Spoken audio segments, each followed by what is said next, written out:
warahmatullahi wabarakatuh. Perkenalkan, nama saya Ananda Atta Arvina Mahfuzo dengan NIM C1L023085, Prodi Pendidikan Ekonomi, Fakultas Ekonomi dan Bisnis, Universitas Jenderal Sudirman. Yang terhormat Ibu Febiana Putri Komlasari selaku dosen pengampu mata kuliah Sistem Ekonomi. Di sini saya akan menjelaskan mengenai analisis sistem ekonomi digital dan perannya dalam perekonomian dalam tugas sistem ekonomi.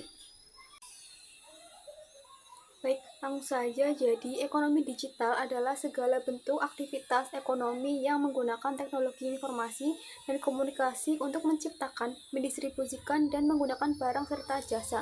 Ekonomi digital ini mencakup e-commerce, layanan berbasis cloud, dan platform digital lainnya yang mendukung aktivitas ekonomi. Sedangkan ekonomi konvensional adalah sistem ekonomi yang masih mengandalkan cara-cara tradisional dalam menghasilkan, mendistribusikan, dan menggunakan barang serta jasa.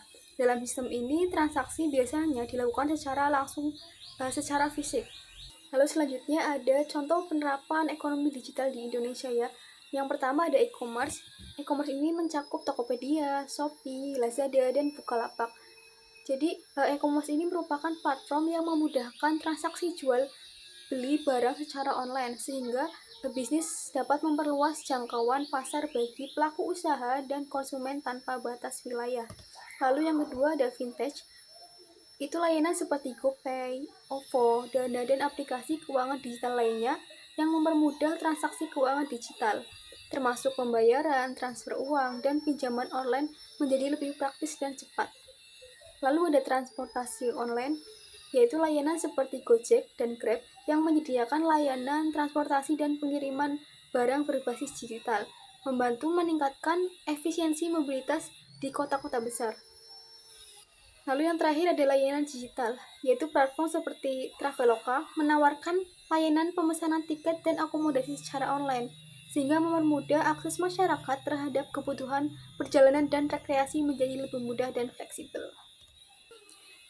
Oke, selanjutnya ada analisis peran ekonomi digital dalam sistem perekonomian. Yang pertama ada efisiensi dan produktivitas, yaitu dengan otomatisasi dan pemanfaatan data, bisnis dapat berjalan lebih lancar, menghemat waktu, serta mengurangi biaya operasional. Yang kedua ada perluasan pasar, yaitu platform digital membantu pelaku usaha menjangkau konsumen di berbagai wilayah termasuk pasar internasional. Lalu yang ketiga ada penciptaan lapangan kerja. Nah, ini karena munculnya sektor-sektor baru seperti pengembangan aplikasi, pemasaran digital, dan layanan berbasis internet sehingga menciptakan peluang kerja baru. Dan yang terakhir ada peningkatan inovasi, yaitu persaingan di dunia digital akan memotivasi perusahaan untuk terus berinovasi dalam produk dan layanan mereka. Selanjutnya ada tantangan yang dihadapi dalam mengembangkan ekonomi digital di Indonesia. Yang pertama ada kesenjangan digital ya, yaitu ketimpangan akses terhadap teknologi dan internet antar daerah, karena tidak semua daerah memiliki akses yang sama terhadap teknologi dan internet, terutama antara kota-kota besar dan pedesaan, sehingga partisipasi dalam ekonomi digital belum merata. Lalu yang kedua, kesiapan sumber daya manusia, yaitu banyak tenaga kerja yang masih kurang memiliki keterampilan digital, sehingga adopsi teknologi dan inovasi menjadi lebih lambat. Lalu ada keamanan dan privasi data, yaitu perlindungan data pengguna dalam transaksi digital itu masih menjadi tantangan besar karena ancaman cyber semakin meningkat.